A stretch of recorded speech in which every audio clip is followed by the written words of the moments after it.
Je retiens du travail de Georges Alberdal, mon prédécesseur, mon ami, d'abord une professionnalisation extraordinaire du journal des tribunaux, le passage au peer review, au double peer review, une ouverture considérable au droit international, une ouverture également plus inclusive à la jeunesse, à la féminité qui est rentrée dans nos rangs. J'ai, frappé à la porte du JT en 2018. J'ai vraiment eu le sentiment de rejoindre une famille, qui a bien sûr ses habitudes, donc se réunir tous les jeudis soirs. Ensuite, qui a son patriarche, charismatique, un brin moqueur et qui est un fervent défenseur de la concision, ce qui n'a jamais été mon fort.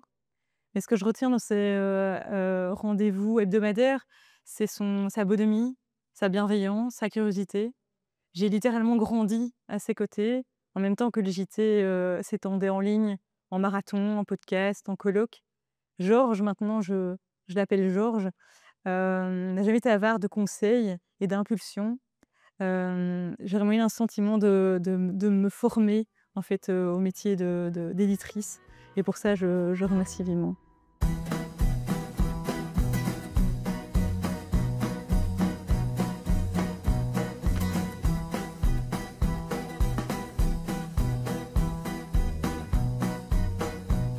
Le rôle du journal des tribunaux dans ma pratique professionnelle, ça a commencé quand j'étais encore étudiant parce que le journal des tribunaux était offert en abonnement gratuit en dernière année de droit. Et j'ai toujours gardé ce compagnonnage depuis maintenant plus de 50 ans et j'en suis très content. Et je suis en même temps passé un peu de l'autre côté du comptoir parce qu'en 1980, le rédacteur en chef de l'époque, Jean Dalle, m'a demandé de faire partie du comité de rédaction et quelques années plus tard, son fils, Georges Alberdal, m'a demandé de faire partie, cette fois-ci, du comité restreint de rédaction.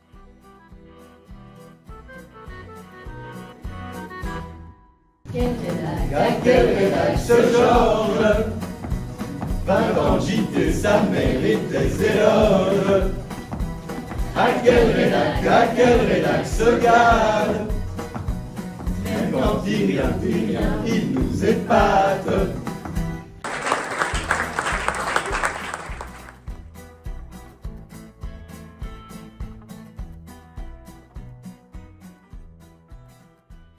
Alors en tout cas, la doctrine exerce une influence certaine sur la jurisprudence de la Cour. Elle influence, elle oriente, elle réoriente.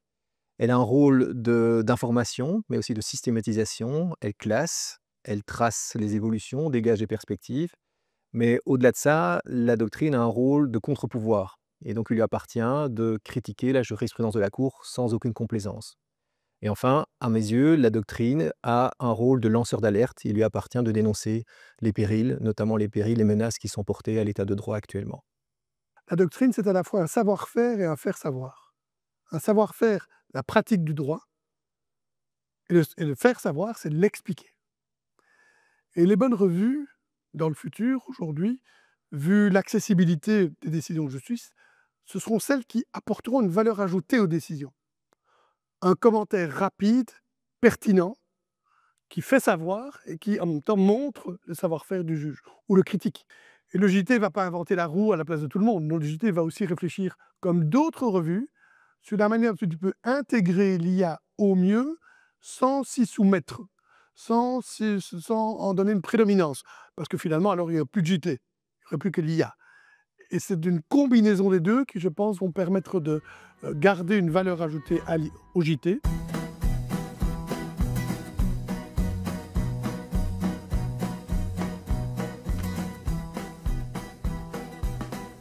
Avec l'essor de l'intelligence artificielle, le journal des tribunaux va devoir plus que jamais faire preuve de pertinence, d'excellence et d'indépendance. Pertinence parce qu'il faut nous choisir les sujets qui touchent le praticien, qui touchent le chercheur, et il faut tenir un propos qui les serve, ces praticiens et ces chercheurs. Excellence parce qu'il faudra surpasser l'IA et il faudra fournir à nos lecteurs, qu'ils soient avocats, juges, qu'ils soient également chercheurs, le meilleur de la science juridique. Et enfin, indépendance parce qu'indépendamment des enjeux qui traversent le droit, il nous faudra rester nous-mêmes pour dire ce que le droit est, peut être ou devrait être.